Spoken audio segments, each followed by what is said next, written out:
desaparecieron. Bien.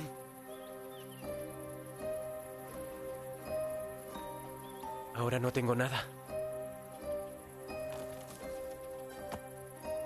Nada.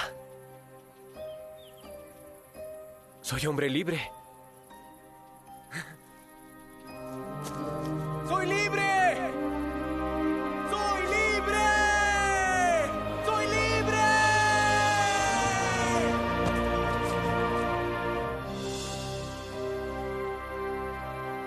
Gracias, Dios. Gracias. Gracias por este nuevo favor que me diste. Por librarme de las piedras sin tener que reprocharme a mí mismo el haberlo hecho.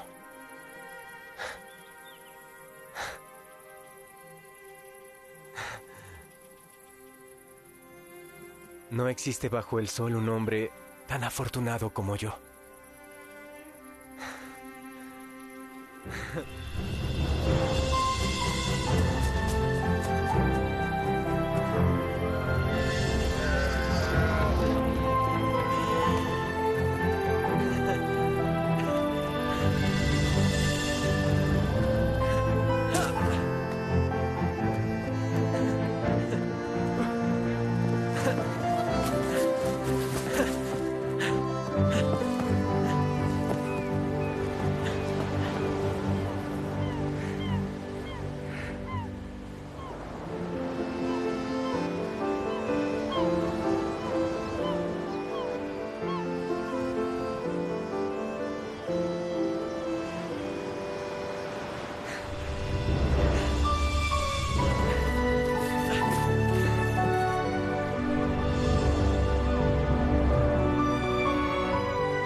Es tan maravilloso como dijiste.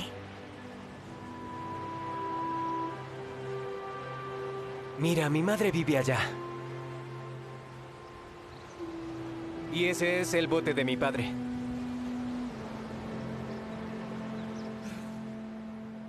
Tienes mucha suerte.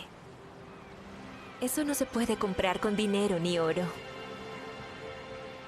¿Y sabes qué es lo mejor de todo? Que puedo compartir mi fortuna contigo. Vamos.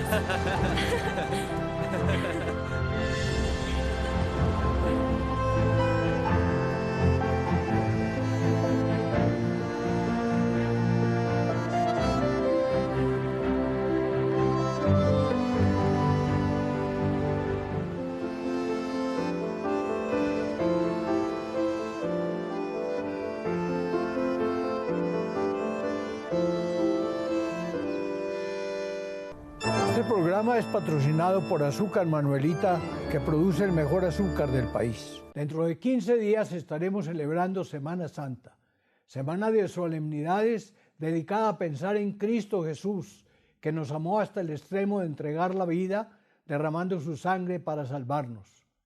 Una semana para que pensemos en Jesús, aclamado como Mesías cuando llegó a la capital de la patria, pero luego condenado a morir crucificado.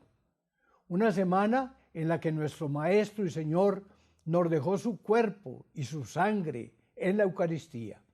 Una semana en la que Jesús fue golpeado, azotado, herido, clavado de pies y manos y sepultado, pero que culminó como victorioso vencedor del pecado y de la muerte.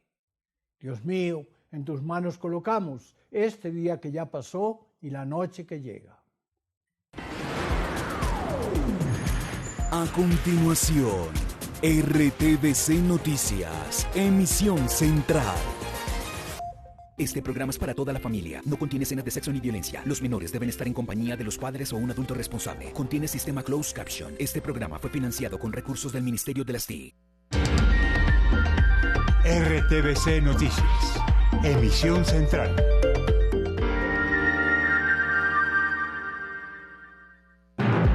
Emergencia aérea en el aeropuerto de Río Negro, Antioquia. Un Airbus de LATAM se quedó sin tren de aterrizaje delantero.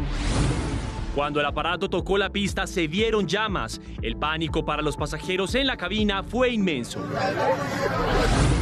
El avión salió rumbo a Cartagena y se devolvió cuando detectó el problema. Hizo 7 giros en círculo antes del aterrizaje de emergencia. Las llantas quedaron destruidas. Consejo de seguridad tras el terrorismo que dejó 2 niños muertos en Bogotá. Les explicamos el paquete de medidas. En Arborizadora Alta siguen los homenajes a Ivonne Salomé y a Daniel. Colombia, mi elección 2022. Así quedó el tarjetón para la primera vuelta presidencial. Tenemos las reacciones de los candidatos. Atención, Registraduría anuncia cambios en el formulario E14, el mismo de la polémica por el preconteo. Preacuerdo de Johnny Leal con la Fiscalía, 27 años de cárcel por asesinar a su mamá y hermano. Consejo de Seguridad en Buga tras el triple asesinato en zona rural. Golpe al ELN en el sur de Bolívar, abatido alias Raúl, quien llevaba 30 años en la organización terrorista. 20 heridos en accidente de tránsito en la vía al mar. Guerra de Ucrania, optimismo tras ronda de negociaciones en Turquía. Esperen oportunidades. Atentos en Huila, hay vacantes para operarios de planta de alimentos. Y en deportes, Polonia, Portugal y 5 africanos clasificados al Mundial en cerrados repechajes. Además, Millonarios prepara su duelo ante Junior, definitivo para mantener la punta. Hoy es el Día Mundial del Piano y además es martes de invitado en la sección de Cultura de RTVC Noticias, así que hoy nos acompaña mi maestra, Blanca Uribe.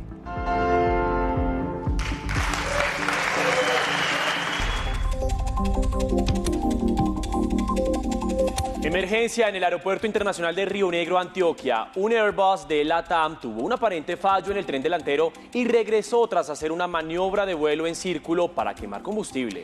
Fue un aterrizaje altamente riesgoso, pues la llanta se destruyó y quedó en llamas, literalmente. Los ocupantes en cabina vivieron momentos de mucha angustia y pánico. Han pasado pocos minutos desde que el vuelo LA4292 partió del aeropuerto de Río Negro hacia Cartagena. El piloto detecta una falla en el tren delantero del avión. Autorizado a aterrizar todos los servicios, por favor, vamos a aproximar y probablemente perdamos el tren de nariz. La aplicación FlyRadar permite ver el recorrido que debe hacer el avión. Son 7 giros en los cielos cercanos al aeropuerto José María Córdoba. El avión debe consumir todo el combustible para un aterrizaje de emergencia. Ante las angustiosas palabras de un auxiliar de vuelo, en el avión todo es confusión y angustia, segundos eternos antes del desenlace.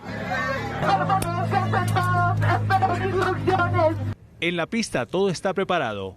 El avión alcanza la tierra y en una maniobra de experto, el piloto logra levantar la parte delantera para evitar el barrigazo contra la pista. La habilidad del piloto no permite que se consuma en su totalidad el tren delantero. Al final, las fotos revelan la gravedad de la emergencia. Sin las ruedas del tren delantero, pero con algo del amortiguador, todo ha salido bien.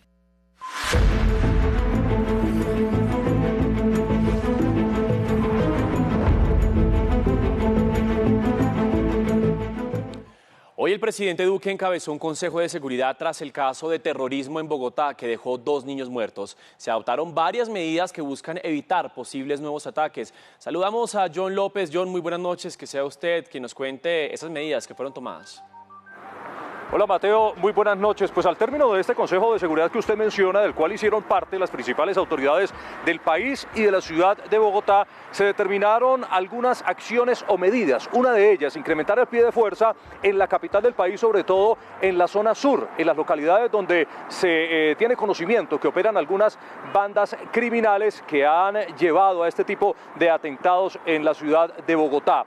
Otra de las situaciones que se determinó fue incrementar el monto en la recompensa para la persona que dé información y que permita dar con la captura del autor material, es decir, la persona que ubicó y activó los explosivos en el CAI de Arborizadora Alta.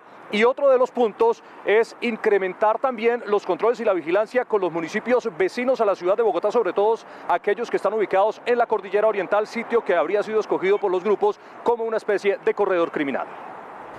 Fue conformado un equipo de 120 investigadores y hombres de inteligencia del Ejército y la Policía. El objetivo, identificar a los responsables y autores materiales del atentado contra el CAI Arborizadora Alta en Ciudad Bolívar. Y que podamos también actuar frente a 38 estructuras criminales en la ciudad de Bogotá que pueden estar involucradas en hechos de subcontratación criminal. El gobierno aumentó de 3.000 a 5.000 millones de pesos la recompensa contra alias John Mechas, cabecilla de la disidencia del Frente 33 de las FARC. Esta estructura se atribuyó el atentado terrorista con explosivos al CAI el sábado pasado. Con la connivencia del régimen de Maduro desde Venezuela, planean y financian no solo este atentado terrorista, sino también subcontratan otros atentados terroristas como aquí se evidenció y por supuesto hay propósitos electorales. 1.000 policías adicionales llegarán a la capital del país para mitigar posibles acciones violentas en plena época de campaña para las elecciones presidenciales. Que desde la próxima semana empezarán a llegar, son un refuerzo temporal hasta junio, pero son un refuerzo muy importante para custodiar todos los barrios. Las autoridades aumentaron de 14 a 34 los retenes móviles en entradas y salidas de Bogotá, sumado a patrullajes entre el ejército y la policía en la ciudad. Los controles y vigilancia se extenderán a los municipios vecinos. La UIAF realizará seguimiento y rastreo a movimientos de grandes sumas de dinero con el fin de evitar que terminen en la financiación de hechos delictivos. John, pero además de estas medidas, hoy siguieron los homenajes para los niños Daniel Steven Duque e Ivana Salomé Rangel, asesinados vilmente. ¿Cómo transcurrieron las tristes horas hoy en Arborizadora Alta? Sí, Patricia, mire, pues es que realmente va a ser muy difícil que la comunidad de Arborizadora Alta se pueda reponer a la pérdida de estos 2 pequeños, de Daniel y de Salomé. Por eso los homenajes son constantes. Hoy, por ejemplo, el epicentro de los homenajes fue el Colegio Manuel Elkin Patarroyo, sitio a donde diariamente acudían estos 2 niños a recibir sus clases. Allí, en medio del homenaje, sus compañeros recordaron a Salomé como una de sus compañeras más aplicadas, más entusiastas, más disciplinadas, pero sobre todo más alegres. Esa alegría es la que, según sus compañeros y sus profesores, van a extrañar cada día al interior de las aulas de clases. Las voces se unieron en el colegio Manuel Elkin Patarroyo y el reclamo fue en contra del acto que los dejó sin una de sus compañeras, Ivana Salomé. Es un mensaje para la paz, para que no, digamos, estos ataques terroristas que no vuelvan a pasar en estas situaciones. A Salomé la recuerdan por su dedicación a los deberes escolares y por su solidaridad. El Salón 102B se siente la ausencia. Los niños tienen que ser excluidos de la guerra. Por Salomé, es el grito de solidaridad de sus pequeños compañeros. Los padres de Ivana Salomé inician el doloroso e inexplicable camino de la ausencia, sin sonrisas, abrazos ni tardes de colegio. Bueno, pues infortunadamente este trágico hecho, ha hecho que todas las autoridades del país y de la ciudad de Bogotá vuelvan su mirada al barrio Arborizadora Alta, que recordemos no es la primera vez que es víctima de este tipo de atentados terroristas con explosivos, donde infortunadamente la comunidad es la que termina afectada, en este caso Daniel y Salomé. de 12 y 5 años respectivamente. Por eso los homenajes van a ser constantes durante esta semana por parte de la misma comunidad. Pero así como ellos, hubo otras personas, otras familias que transcurrían por los sectores del CAI de Arborizadora Alta. Uno de estos casos es el de la familia Álvarez. Su padre, junto con sus hijos, aprovechando que era sábado, que estaban de descanso, decidieron ir a jugar fútbol a una de las canchas vecinas. Luego de 2 horas de estar haciendo su práctica deportiva, decidieron regresar a la casa. Tuvieron que pasar obligatoriamente por el CAI. Segundos después de haber pasado por este CAI fue que se produjo la explosión. A ellos también los alcanzaron las esquirlas. Por fortuna se recuperan satisfactoriamente en su casa. El miedo fue el principal sentimiento de esta familia segundos después de haber recibido esquirlas de la explosión del sábado pasado en el CAI de Arborizadora Alta. Veníamos de jugar fútbol con los niños, pasamos frente al CAI y pues normal, pero ya cuando veníamos más adelante del CAI, unos media cuadra antes, cuando sentimos la explosión. Las heridas quedaron en las extremidades de John de 42 años, de Jesús de 12 años y de Juan Pablo de 9 años.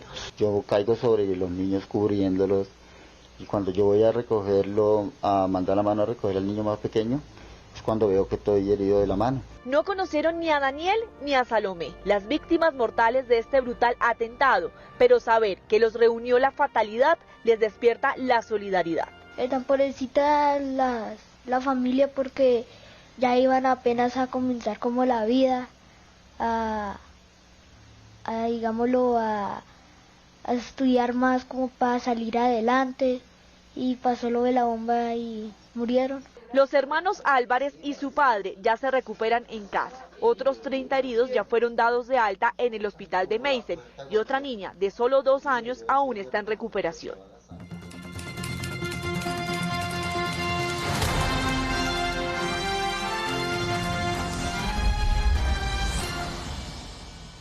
Iniciamos Colombia, mi elección, con la noticia del día, el sorteo del tarjetón electoral para las elecciones presidenciales de este 2022. Vamos a revisar entonces juntos cómo quedó esta tarjeta de candidatos y sus fórmulas. En primer lugar, aquí en la parte superior izquierda está Liga de Gobernantes Anticorrupción, está Rodolfo Hernández y Marlene Castillo. Luego, en la misma línea superior en el centro, está John Milton Rodríguez y Sandra de las Lajas. En el tercer lugar, exactamente en la esquina superior derecha, se encuentra Equipo por Colombia, donde ustedes pueden ver a Fico Gutiérrez y a Rodrigo Lara, su fórmula vicepresidencial. Luego en el centro encontramos el Centro Esperanza con Sergio Fajardo y su fórmula vicepresidencial Luis Gilberto Murillo. Justamente en el centro está Salvación Nacional con Enrique Gómez Martínez y su fórmula vicepresidencial Carlos Cuartas Quiseno. Luego, en esta misma línea del centro, se encuentra en la parte izquierda el Pacto Histórico, Gustavo Petro y Francia Márquez Mina como vicepresidenta. Y luego, en la parte inferior, también está Luis Pérez, de Colombia Piensa en Grande, con su fórmula vicepresidencial, el señor Seferino Mosquera, y la señora Ingrid Betancourt con su fórmula José Luis Esparza, de Partido Verde Oxígeno. Luego, como suele ocurrir, en la esquina inferior derecha está el voto en blanco. Los invitamos a ver las reacciones de los candidatos respecto a este tarjetón.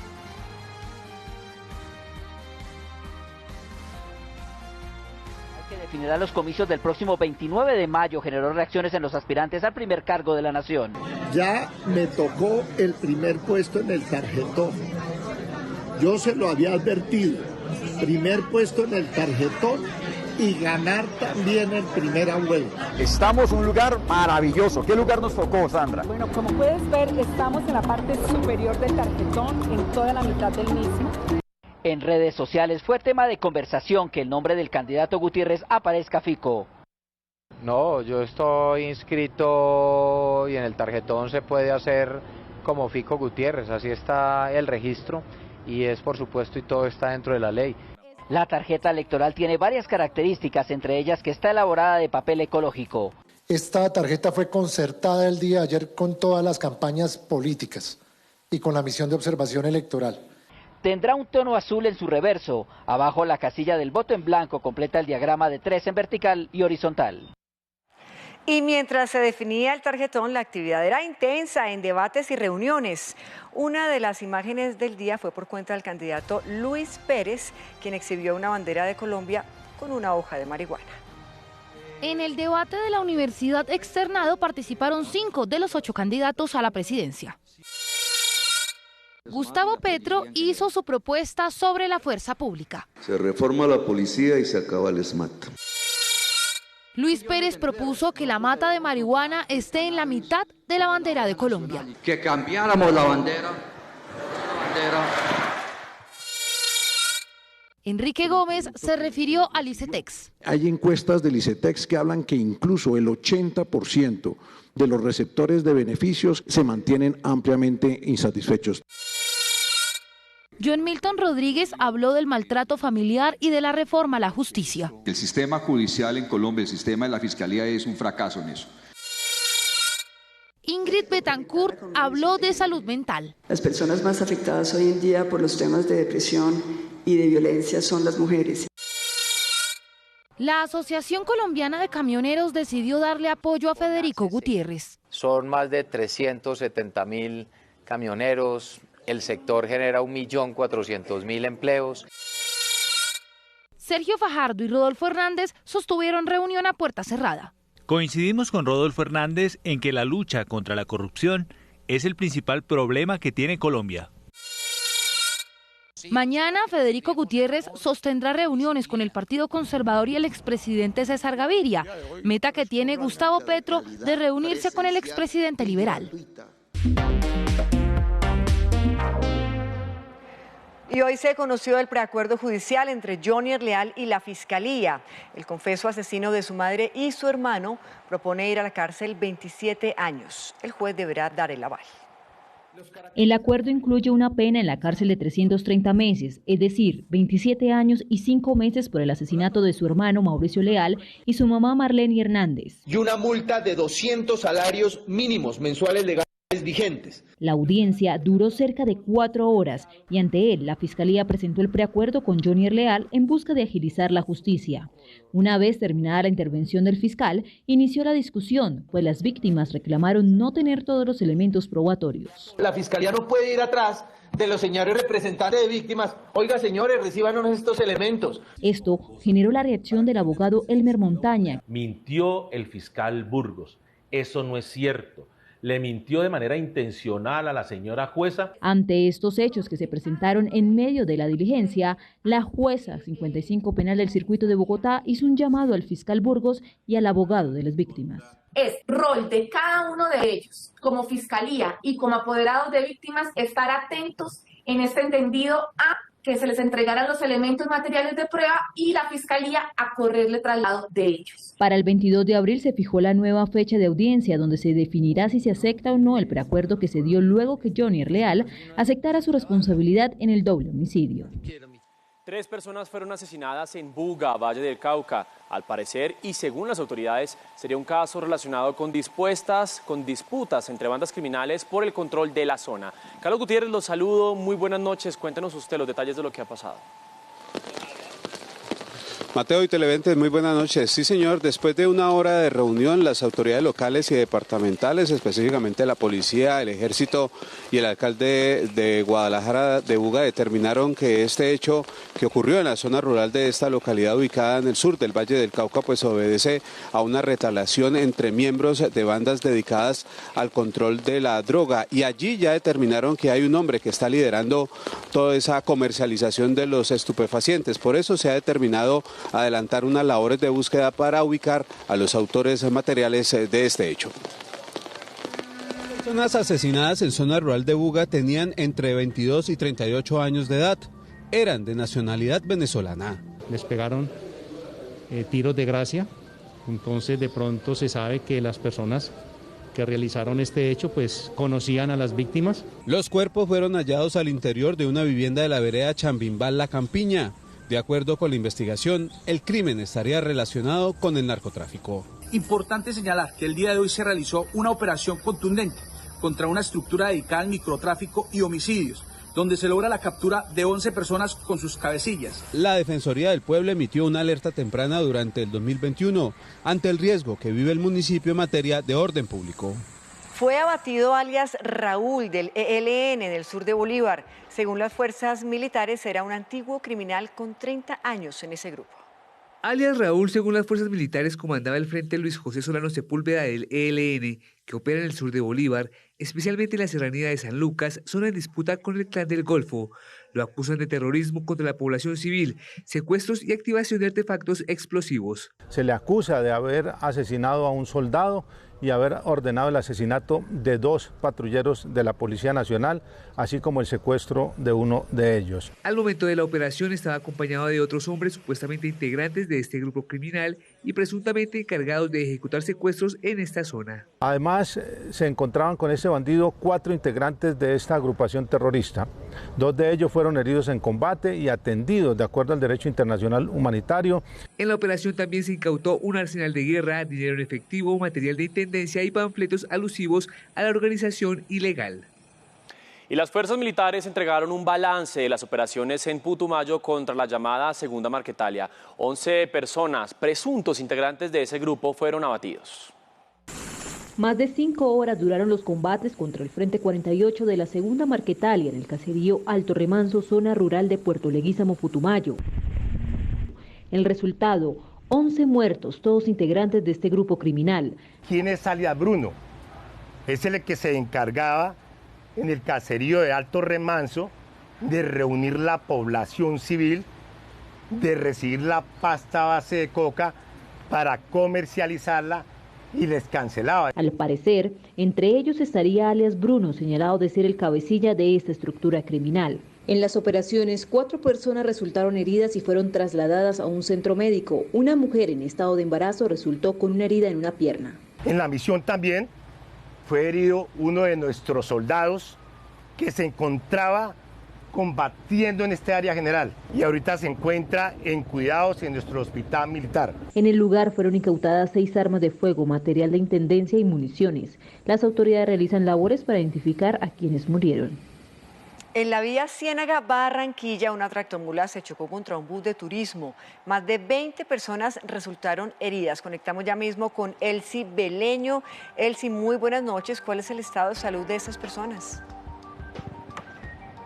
Patricia, muy buenas noches. Estas personas están fuera de peligro. Algunas presentan traumas cráneoencefálicos de tórax, abdomen y lesiones en miembros superiores e inferiores. Entre los 23 lesionados hay 4 menores de edad, 2 de 2 años, 1 de 8 y otro de 10. Este accidente se registró aproximadamente a las 6 de la mañana. Los 23 heridos, entre ellos 4 menores de edad, fueron trasladados a la clínica Campbell de Barranquilla, donde reciben atención médica. Tenemos pacientes con fracturas en miembro superior, algunas lesiones, heridas en rostro, en miembros superiores, en miembros inferiores. Todos tienen traumas cerrados de tórax y abdomen y traumas craneoencefálicos entre leves y moderados. El accidente sucedió en el kilómetro 3 entre Ciénaga y Barranquilla, al parecer por una falla mecánica de la tractomula que iba hacia la capital del Atlántico. Al perder el control chocó con un bus que se desplazaba en sentido opuesto. Al parecer la tractomula le invadió el carril y el bus, pues para evitar el choque de frente, pues tuvo que orillarse y hasta que se salió de la vía, pero la tractomula como que lo alcanzó a golpear. Las autoridades investigan las causas del accidente.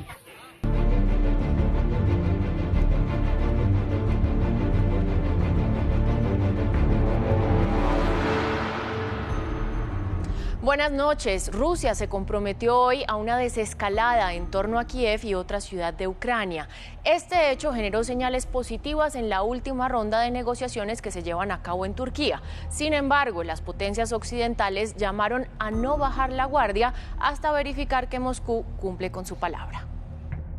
Cambiando por unas horas, 4 para ser exactos, esta interlocución, por la de las palabras, Rusia y Ucrania viéndose la una a la otra con sus delegaciones en Estambul, consiguen por primera vez en un mes de guerra un punto medio que pausa, aunque no detiene, los ritmos de esta confrontación que ha conseguido convulsionar al mundo entero. Creemos que no habrá perdedores en una paz justa. Un conflicto prolongado no beneficia a nadie. Reducir de forma radical la actividad militar en la periferia de Kiev y Chernígov fue la promesa de Moscú alcanzada en la conversación. Y la de Ucrania, renunciar al ingreso a cualquier alianza militar, incluida la OTAN, si Israel, Polonia, Canadá y Turquía salvaguardan el estatus de paz para su suelo. Queremos un mecanismo internacional de garantías de seguridad. El cara a cara en Turquía alcanzó para poner sobre la mesa uno aún más esperado. Se han alcanzado suficientes avances para una posible reunión de los presidentes de Ucrania y de la Federación Rusa. Sin embargo, de entre los escombros, Ucrania sigue arrebatando muertos y heridos. Este golpe al edificio de gobierno de Mykolaiv es uno de tantos episodios que no la dejan escapar del rostro de guerra que Rusia le impone. El anuncio del avance en las negociaciones entre Rusia y Ucrania impulsó las bolsas mundiales y generó un ambiente positivo para los inversionistas internacionales. El efecto global también se sintió en Colombia. Los mercados del mundo reaccionaron con tranquilidad ante los acercamientos de Pekín y Kiev. Las bolsas se fortalecieron y hay esperanzas de un alto al fuego. Las bolsas de Europa subieron inclusive hasta 2 o 3%, las acciones de Estados Unidos se han mantenido al alza. El petróleo dejó de dispararse, se mantiene sobre $100. Específicamente, la bolsa de Londres ganó 0,86%, la de Milán 2,41%, la de Frankfurt subió 2,79% y la de París 3,08%. Por ejemplo, en el caso de los commodities energéticos liderados por el petróleo, hemos visto cómo recientemente se han estabilizado y han tendido hacia la baja.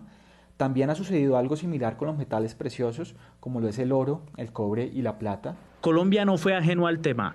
El índice Colcap, que reúne la valorización de las acciones más importantes de la Bolsa de Valores, subió 0,04% hasta 1.599 puntos y el dólar bajó 19 pesos con 74 centavos y llegó a 3.765 pesos con 96 centavos. Continuamos con más noticias nacionales. Un dramático caso ocurrió en el sur de Bogotá. 3 niños de entre 8 y 10 años resultaron con graves quemaduras cuando explotó un transformador en su barrio. Un fuerte sonido y una luz incandescente alertaron a los vecinos de la carrera 86 en Bosa. Un cortocircuito en un transformador generó una descarga eléctrica que alcanzó a 3 niños integrantes de una misma familia. De la cuerda del transformador venía pasando una chispita pequeña, pero cuando llega al sitio donde están los niños parados se forma una chispa grande y es donde los niños resultan quemados. La cercanía de los cables de energía eléctrica con la terraza donde jugaban los niños hizo que el menor de 10 años llevara la peor parte. Él se encuentra en cuidados intensivos, coma inducido, se encuentra muy grave porque él tiene los riñones, el pulmón, el corazón lo tiene afectado también. En la terraza de la vivienda aún se observan las marcas de la explosión ocasionada por el cortocircuito. Los niños fueron atendidos rápidamente por un grupo de enfermeras que realizaban labores de vacunación COVID en el sector. Los menores de 8 y 15 años siguen en observación médica y fuera de peligro, mientras que su familiar de 10 años permanece con pronóstico reservado. Y en Puerto Wilches, en Santander, una granada estalló frente a la vivienda del dueño de una empresa palmera. Según las autoridades, el hecho solo dejó daños materiales. Más noticias con los periodistas de la Radio Nacional. En el Vila, la Secretaría de Educación separó de su cargo a un profesor acusado de ser el responsable de una agresión sexual a una niña de 5 años. La niña estudia en la institución educativa Misael Pastrana Borrero del municipio de Rivera, donde la comunidad está conmocionada y los padres de familia decidieron no enviar a sus hijos a clases. El caso está en manos de la Fiscalía. La noticia que se presenta en norte de Santander tiene que ver con la recuperación del patrullero Julián Andrés Ocampo, que resultó herido en un ataque en el marco de un plan pistola de grupos armados ilegales contra uniformados de la estación de policía de Ábrego. Son 11 días los que completan 25 poblaciones del municipio de Novita en condición de confinamiento, luego de que grupos armados ilegales amenazaran a las poblaciones con no transitar sobre el río Tamaná, la única ruta de acceso segura que tienen estas poblaciones. El defensor del pueblo, Carlos Camargo Asís, ha hecho un llamado a establecer un corredor humanitario para poder atender a estas poblaciones. Y hablamos de movilidad porque 2022 inició con un aumento superior a 30% en la venta de motos en Colombia. Ante esta reactivación, las aseguradoras advirtieron de posibles riesgos en la seguridad vial. El parque automotor de Colombia es de 16 millones de vehículos, de los cuales 10,1 millones son motos. Solo entre enero y febrero de este año, los colombianos compraron 134.440 motocicletas, un aumento anual de 36%. Sin embargo, la accidentalidad preocupa. El año pasado, 4.312 personas murieron en accidentes de tránsito en motos, es decir, un promedio de casi 12 personas por día. Y solo en enero de este año, 314 ciudadanos perdieron la vida en estos siniestros. En el caso de los SIDS, lo que pasa es que no hay veces es imprudente y se les mete por estos lados y ellos tienen muchos puntos ciegos. La industria aseguradora les pidió a las ensambladoras y al gobierno redoblar esfuerzos para fortalecer la seguridad. La primera es tener luces LED.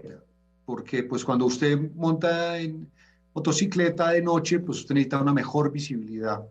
La segunda es que ojalá las motos tengan frenos ABS.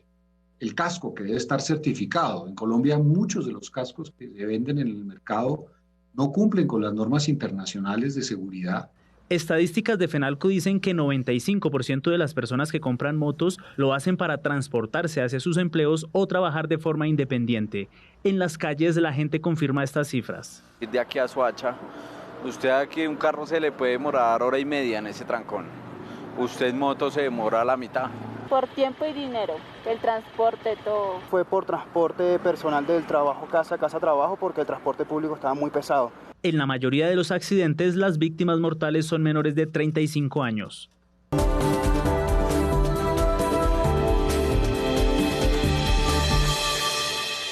Y uno de los departamentos más afectados por la temporada de lluvias es Antioquia. Van más de 2.000 familias afectadas y casi 7.000 personas damnificadas por las precipitaciones. En las últimas horas, Turbo y Necoclí sufrieron desbordamiento de ríos.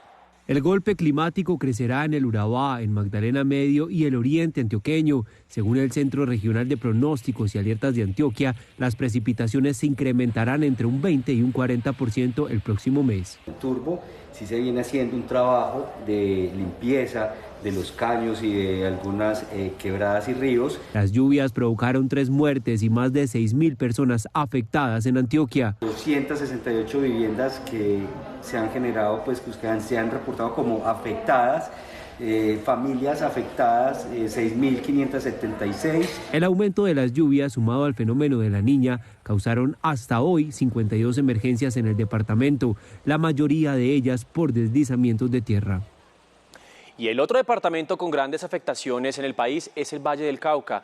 En las últimas horas las lluvias generaron estragos en 3 municipios.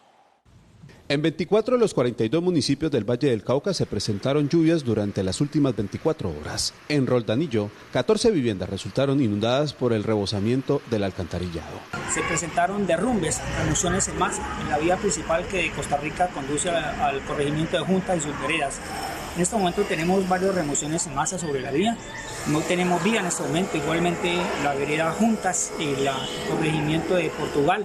En Bolívar y Bugalagrande hubo creciente súbita de ríos. El colapso que tienen todas las montañas de peso por el agua, cualquier lluvia que nos permita o que nos caiga ahora nos va a perjudicar en los movimientos de masa. El tráfico en vía que comunica el centro con el norte del valle fue suspendido.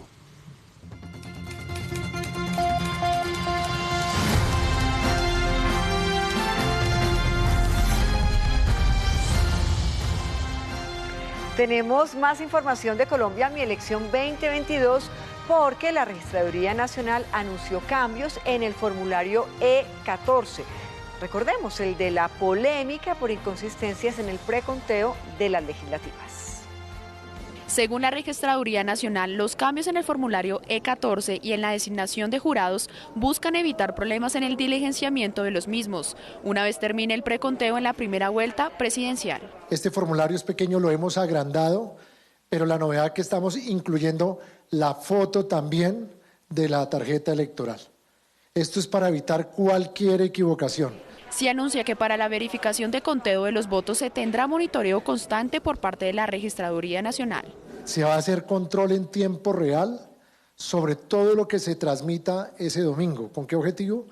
De que si hay alguna alarma, que algún candidato venga con votos cero en tiempo real, Vamos a hacer auditoría de control. El formulario E14 fue epicentro de polémicas, en medio de aparentes errores y mal diligenciamiento, luego de las votaciones que se adelantaron en Colombia el pasado 13 de marzo, en el que se eligió el Congreso de la República. En los escrutinios, la rectificación llegó a ser más de cerca de 300.000 votos a favor del pacto histórico, entre otras correcciones.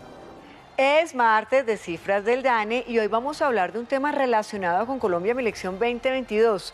Uno de los temas que más les importa a los colombianos es la inseguridad en las ciudades. Por eso le pedimos al director Juan Daniel Oviedo que analizara precisamente ese panorama.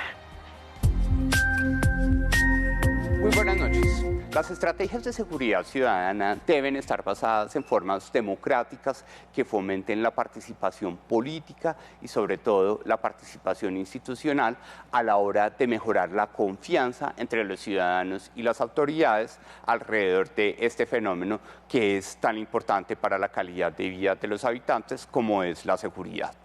Recordemos que aproximadamente para una cuarta parte de los habitantes de América Latina y el Caribe, después del desempleo, la inflación y el acceso a servicios públicos, la seguridad en las ciudades es un componente fundamental para su calidad de vida. Asimismo, los expertos han resaltado que para diseñar estrategias públicas y políticas en materia de fomento a la seguridad ciudadana se requiere de estadísticas de calidad.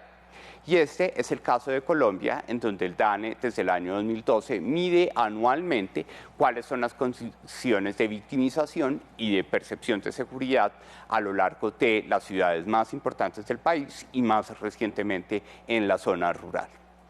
En primer lugar, es importante resaltar cómo entre 2012 y 2020 la tasa de victimización en materia de hurto a personas ha mostrado una importante reducción, una de las más marcadas en la ciudad de Pasto, en donde vemos cómo el porcentaje de población de 15 años o más que ha sido víctima efectiva de hurto a personas se ha reducido significativamente entre 2012 y 2020. Sin embargo, a la hora de diseñar políticas, el rol de las víctimas o el rol de los ciudadanos es supremamente importante. Y ahí, desafortunadamente, Colombia cuenta con una barrera en la medida en que a lo largo de todo el periodo 7 de cada 10 personas que efectivamente son víctimas de hurto a personas no denuncian este delito. La mitad de ellas porque consideran que las autoridades no hacen nada, una cuarta parte porque consideran que los trámites son muy engorrosos y otra cuarta parte porque lo considera innecesario, con lo cual se requiere una reforma al acceso a la justicia de materia local para que podamos mejorar esta relación o esta transacción entre el ciudadano y las autoridades para poder establecer hechos concretos que permitan prevenir sucesos posteriores, por ejemplo, en materia de hurto a personas. No obstante, es importante resaltar que además de la victimización, es importante conocer qué sucede con la percepción de inseguridad. Cuando nosotros queremos analizar qué sucede con la percepción de inseguridad, vemos que, contrario a la tasa de victimización, a lo largo de los años 2013 a 2021 hemos visto cómo la percepción de inseguridad de los habitantes ha crecido o se ha mantenido a niveles mucho más altos en relación con la tasa de victimización. Y ahí es donde encontramos un componente supremamente importante en materia de confianza institucional. En la medida en que la percepción de inseguridad también depende de qué tanto confían los habitantes en sus autoridades y adicionalmente depende de cómo 2/3 partes de ellos nos dicen qué está sucediendo en materia de delincuencia común, qué está sucediendo en materia de presencia física de las autoridades o lo que se divulga en medios de comunicación o redes sociales. Y esta percepción de inseguridad ha tenido un deterioro muy importante a lo largo de los últimos años en relación con los tiempos de pandemia. Y para eso el DANE, con el fin de ilustrar políticas públicas de corto plazo, ha considerado que el pulso social debe medir esta percepción de inseguridad. Y por ejemplo, mire cómo en Cartagena, cuando en julio del 2020 aproximadamente el 40% de sus habitantes se percibía inseguro o muy inseguro de caminar de día en su barrio, estamos viendo que en la última medición en febrero del 2022, el 93% de sus habitantes se perciben inseguros de caminar de día en su barrio. Esto requiere que la confianza institucional entre las autoridades y los ciudadanos mejore, para que el uso de esta información que provee el DANE permita el desarrollo de estrategias de seguridad ciudadana que mejoren las condiciones de vida de los habitantes del país. Muchas gracias.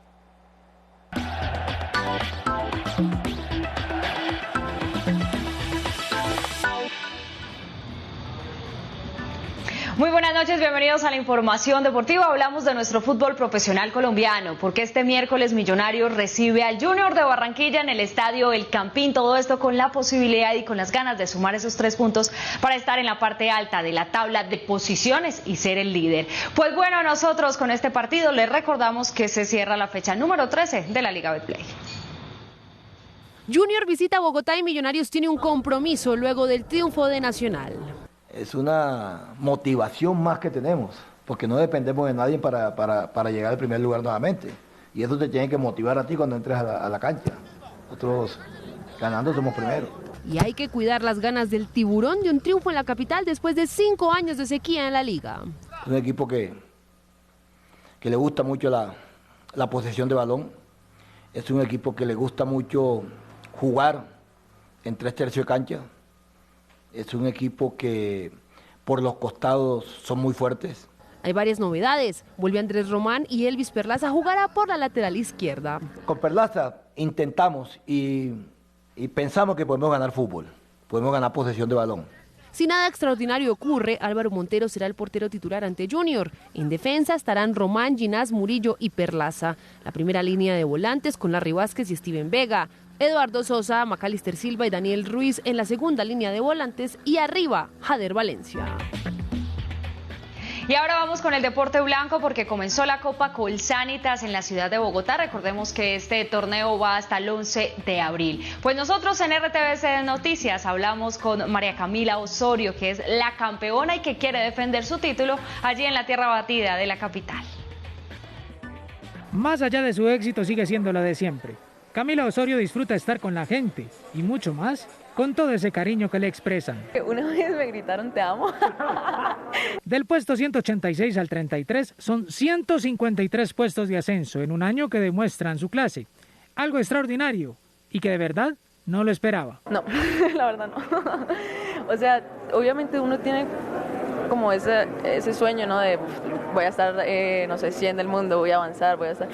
Pero cuando ya sucede es como que, Dios mío, sí lo logré, ¿y ahora qué hago? Pero para llegar allá hay mucho sacrificio. Los viajes, estar 1 hora en el aeropuerto, la comida, son muchas cosas, el hotel. Apenas tiene un título como profesional ganado en casa hace un año y ahora con los hombros más livianos buscará revalidar. Voy a entrar a disfrutar, o sea, es de verdad lo que te digo, son muchas cosas a favor, o sea, el estar en casa, el estar con mi familia, con mis amigos, con mi gente. El secreto de Camila es disfrutar. Vive el momento, es todo sonrisas y ese gozo por estar dentro y fuera de la cancha es clave para llegar a ser la mejor tenista de la historia de Colombia.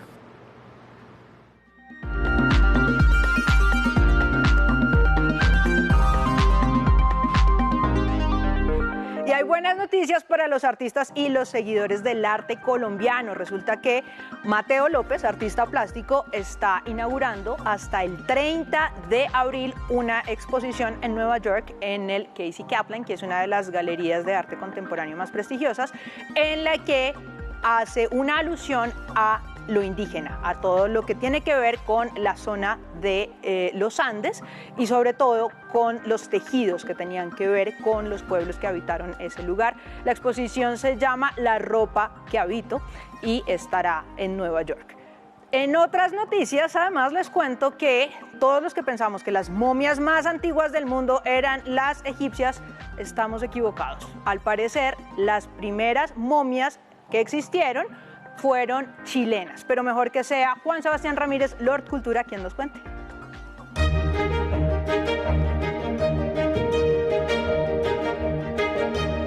Hace más de 7000 años, mucho antes que los egipcios, un pueblo de pescadores que habitó el norte de Chile desde el 7000 hasta el 1500 a.C., desarrolló un sistema artificial de momificación que asombra por su técnica y revela la relación del pueblo chinchorro con la muerte. La forma en que ellos momificaron es la diferente, es la rara, es la que no hay en otro lugar.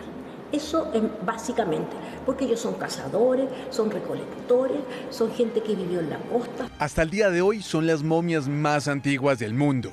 Hacían pequeñas incisiones en el cuerpo, extraían los órganos y secaban las cavidades mientras arrancaban la piel. Luego rellenaban el cuerpo con fibras naturales y tomaban palos para mantenerlos rectos. Y hay una cosa muy excepcional con los niños. Los niños son maravillosamente tratados. Los niños están protegidos. Los niños cuando están en una tumba están sobre los pechos de las mujeres, están sobre los hombros de las mujeres.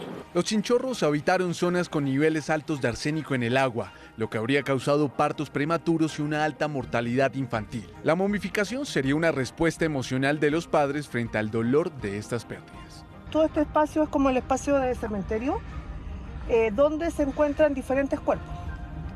Hay 3 tipos de entierros acá. Estas momias, a diferencia de las egipcias, no solo eran para las élites. Aquí no importaba su estatus social, sino el simbolismo y conexión emocional con sus parientes.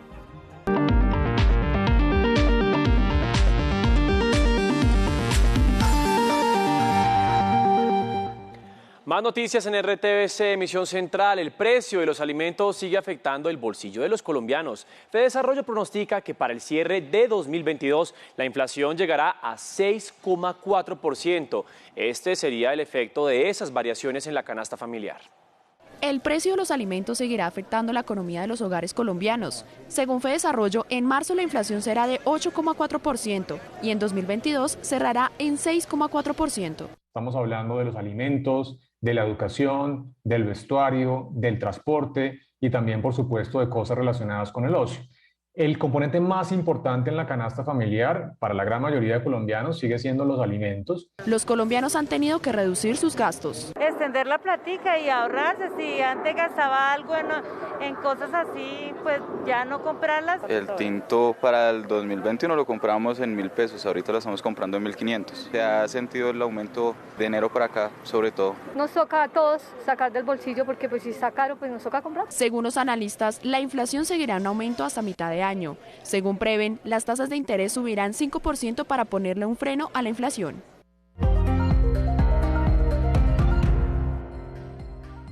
$2 millones, 7.500 millones de pesos aproximadamente, es el premio que recibirá cada una de las 32 selecciones de fútbol que clasifiquen a la Copa Mundial de Qatar 2022.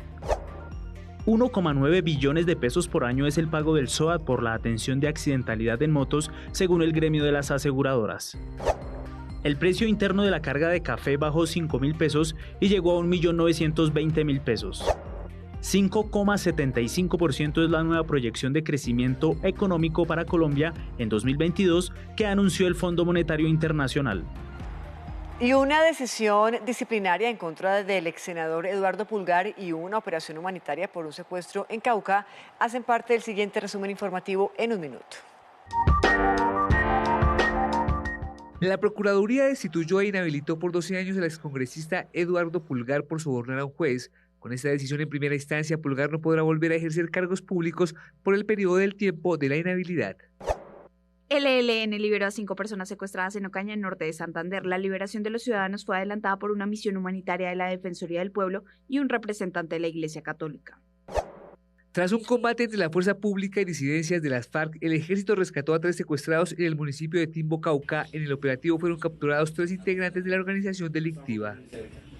Susana Correa se posesionó hoy como nueva ministra de Vivienda. Correa se venía desempeñando como directora del Departamento para la Prosperidad Social. El anuncio lo había hecho el presidente el pasado 23 de marzo. La Personería de Bogotá advierte que persisten los retrasos en la operación de las rutas escolares del programa de movilidad escolar, con las cuales se proyectaba beneficiar hasta 33.102 estudiantes en la capital. Y Barranquilla despidió su carnaval. La muerte simbólica de Joselito selló el fin de un nuevo año de baile y jarana. Quedó para la historia que fueron las fiestas después del encierro de la pandemia. Todos lloraron la partida de Joselito, de José. Sus mujeres se reunieron en el mismo sitio, rodeando el ataúd del personaje que les dejó parrandas y muchas deudas. Ahí se me murió el marido mío. Lo único que me dejó fue de agua, 14 pagadiarios me dejó José, figúrate tú. De cosas me quedaron las escrituras. Valeria, la legítima, no soportó la ausencia y terminó desmayada, pero satisfecha por las alegrías que le dejó José. No fue José después de 2 años esperándolo. Pero lo bueno, José, es que le demostramos a Colombia y al mundo que el barranquillero sabe que vale cuidarse, vale bailar, vale emprender, vale soñar por nuestro carnaval. Sus hijos, no se sabe si legítimos o no, tampoco contuvieron el dolor del padre que les patrocinaba las parrandas. ¡Que me arrumbe a cada rato, papi! Se fue Joselito Carnaval y con él los días de fiesta y felicidad, pero con la esperanza que resucitará más parrandero.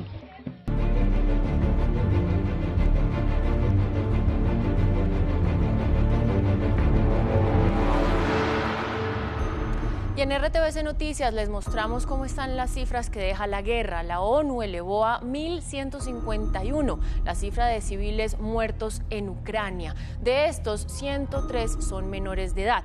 La Fiscalía dice que son 143 muertos y 216 los heridos. 3,9 millones son los refugiados y más de 6,5 millones de desplazados internos. Esto significa que más de 10 millones de ucranianos, una cuarta parte de la población total, han dejado sus casas para huir de la violencia. 564.900 millones de dólares son las pérdidas que se estiman hasta el momento por los daños ocasionados que deja hasta ahora la guerra. Las noticias falsas dificultan además la labor de organizaciones internacionales que brindan ayuda humanitaria en terreno.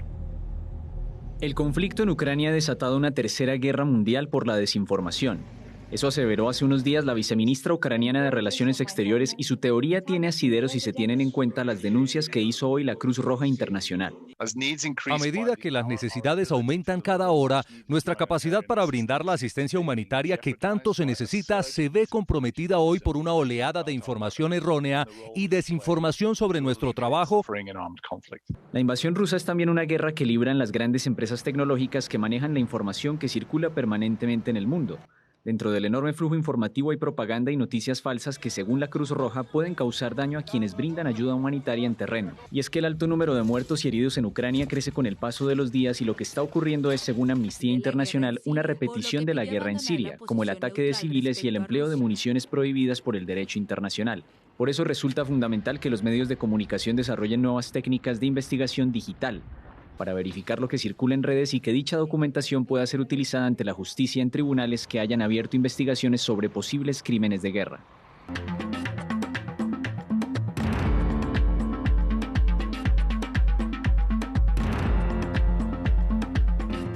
El Salvador cumple 3 días bajo el estado de excepción debido a la escalada de homicidios en los últimos días. Más información internacional en el siguiente resumen informativo.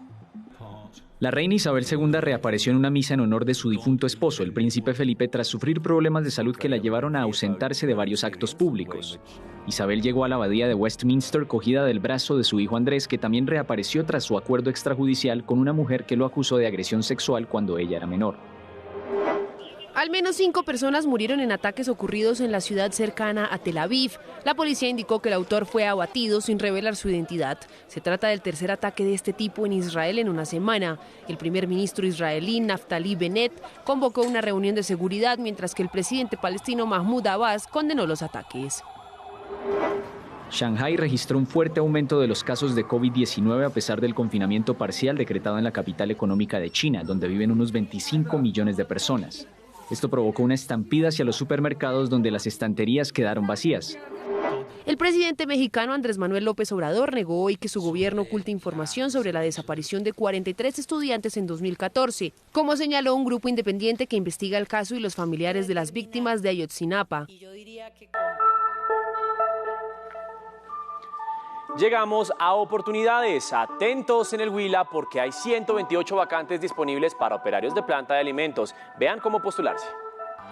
En oportunidades para que auxiliares de planta de alimentos trabajen en Neiva, vaya a la página www.agenciapublicadeempleo.sena.edu.co. Allí debe dar clic sobre la sección vacantes, luego escoge el departamento Huila, seleccione el ítem procesamiento, fabricación y ensamble y escoge la convocatoria operarios de planta de procesamiento y empaque de pescado y mariscos. Ojo, porque antes de empezar cualquier proceso, debe crear un usuario y contraseña para registrar sus datos en la plataforma. Al ingresar le aparecerán las generalidades y requisitos como ser colombiano, ser bachiller y tener mínimo 6 meses de experiencia laboral en el área. Atentos, porque son 128 vacantes con salarios desde 1 millón hasta 1.500.000 pesos mensuales que se están ofreciendo en diferentes empresas de Neiva, Ovo y Rivera. Recuerde que la convocatoria va hasta que se agoten los cupos. Y muy importante, si quiere seguir informado 24/7, nos encuentra en todas nuestras redes sociales como RTVC Noticias.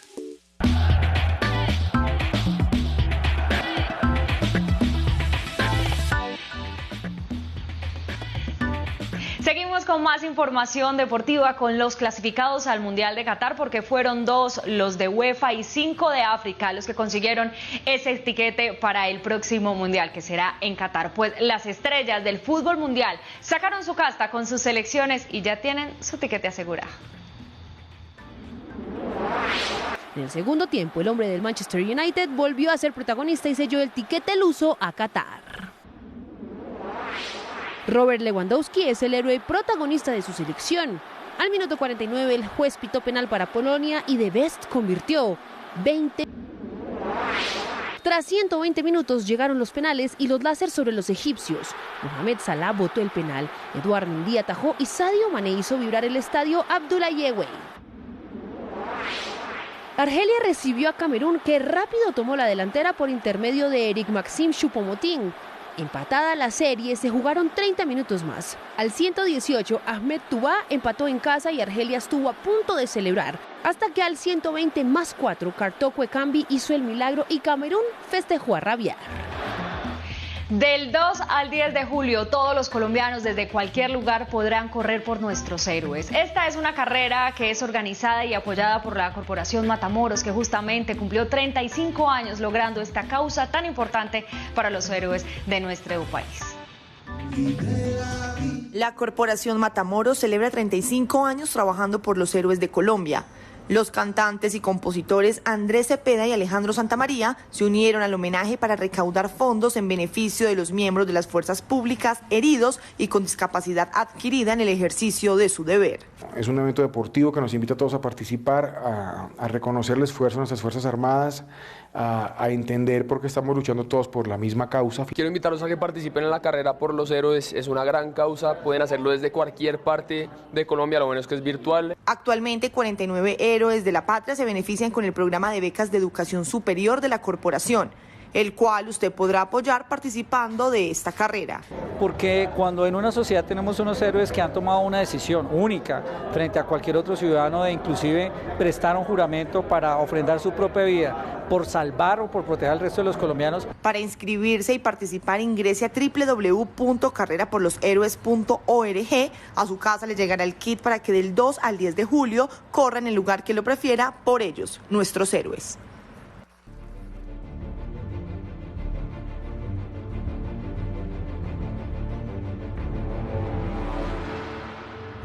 Continuamos con más información sobre Ucrania. La guerra en este país resultó ser un escenario para exaltar la labor que hace la radio. Con las conexiones rotas y con poca señal de televisión, muchas personas en ese país se enteran de lo que pasa a través del viejo método de las ondas hertzianas, el minuto al minuto del conflicto que resisten. Hace exactamente un mes, Ucrania cambió de dial. El tempo normal de sus días fue reemplazado por una frecuencia estridente. La relatoría de esa realidad logra ser irradiada a través de la radio. En Leópolis, esta emisora pasó de musicalizar a ser el potente y masivo narrador de la guerra. Teníamos 6 programas de entretenimiento, ahora ninguno. Nuestros locutores ahora trabajan como periodistas a tiempo completo. Catapultar éxitos del pop ucraniano pasó a segundo plano para la ola de Leópolis. Al aire lleva millones de segundos dibujando con palabras lo que ocurre en su país. Cuando las torres de televisión son atacadas, desconecta a la población. No dejaremos que los rusos cuenten con eso. Si destruyen una torre, nos treparemos a un árbol con una antena y seguiremos prendiendo la radio, donde sea que estemos. El registro sonoro de la guerra no solo es el que ensordece en las calles, también es el que interconecta. La memoria de lo que pasa se hila en las esquinas, voz a voz y en FM, cuando la hiperconectividad global sucumbe si se atraviesa una guerra.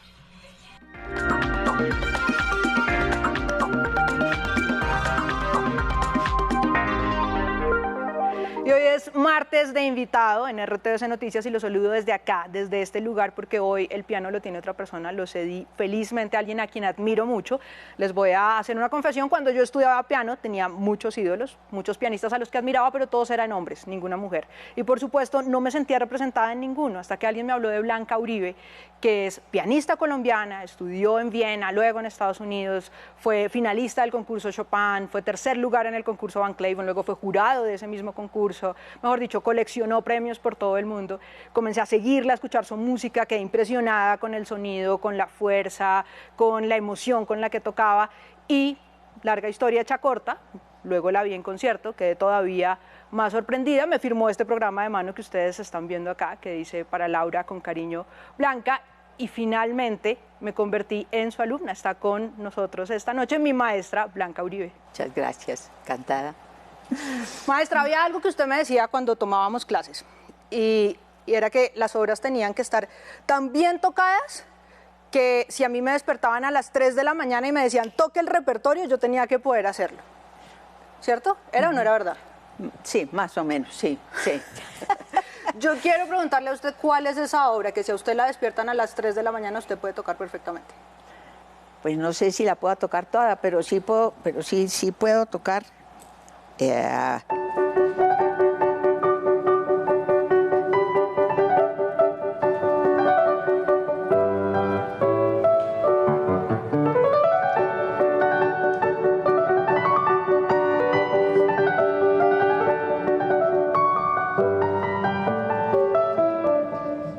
Concierto de Haydn que toqué a los 11 años. Y hay una hazaña que todos los músicos cuentan suya, y es que se tocó en concierto las 32 sonatas de Beethoven. ¿Qué fue lo que pasó? Usted estaba como muy aburrida y dijo, ¿qué hago? No, en realidad yo estaba conversando con Hjalmar de Greif, un amigo del alma, y estábamos hablando de Beethoven y que yo estudiando en Viena, pues había estudiado muchas sonatas de Beethoven, y que yo me sentía muy cómoda tocando Beethoven. Y me preguntó, ¿y tocas muchas? Y le dije, sí, yo creo que yo he estudiado más de 20.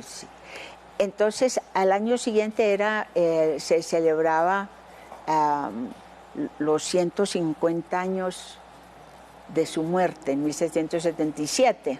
Entonces digo, ¿por qué no las haces todas? Aprendí mucho, sobre todo lo que se aprende en una cosa así es a estudiar bien, porque no hay tiempo de perder tiempo. No hay tiempo de perder tiempo. Es a lograr lo que necesito preparar, y yo tenía mi cuaderno y apuntaba, esta noche tengo que estudiar esto. Yo decía que yo me iba para la cama con Beethoven también, porque yo me llevaba la partitura, me acostaba y a repasar todo lo que había estudiado en el día. Maestro, usted habla de estudiar, que es como una de las preguntas que le hacen siempre a los músicos, que es ¿cuántas horas estudia usted al día? ¿Cómo estudia? Yo le voy a contar un chisme aquí a la gente que está viendo, y es que a usted le gustan los perros. Vive en una finca al frente de una laguna, de una represa divina, y cuando estudia tiene los 2 perros ahí acostados. Esos perros ya tocan mejor que yo, seguro. Sí, y mis alumnos decían que por eso yo podía hacer una cosa con una mano y una cosa, y es porque uno se sentaba aquí y el otro aquí, y yo iba estudiando y los iba rascando. Maestra, ¿usted cree que hay distintas técnicas de piano? Era más cierto, todavía hay algo de las distintas escuelas, pero ya con los estudiantes viajando a todas partes del mundo, que a veces se habla de técnica, pero es que la técnica es para poder hacer música, no para tocar fuerte y rápido y feo. como los Fs de feo que les decía yo a ustedes. Es que en la música hay dinámicas, ¿no? Para tocar un poco más recogido, más suave, más fuerte, con más energía. Y hay una F que es forte, que es fortísimo. Y cuando yo tocaba me decía, pero es F de forte, no F de feo. Maestra, hay un concierto suyo que yo creo que la gente siempre recuerda cuando lo toca, que es El Emperador de Beethoven.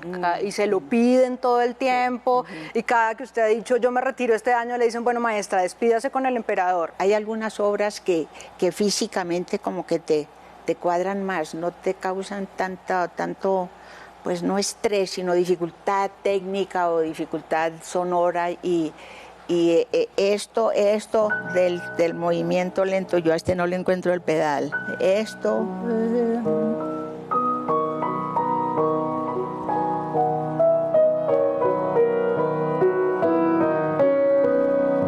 Ay, eso ya, yo me pongo a llorar sola. Me encanta. Sí. Maestra, pues de verdad ha sido un gusto tenerla aquí. Muchas gracias. RTBC Noticias, emisión central.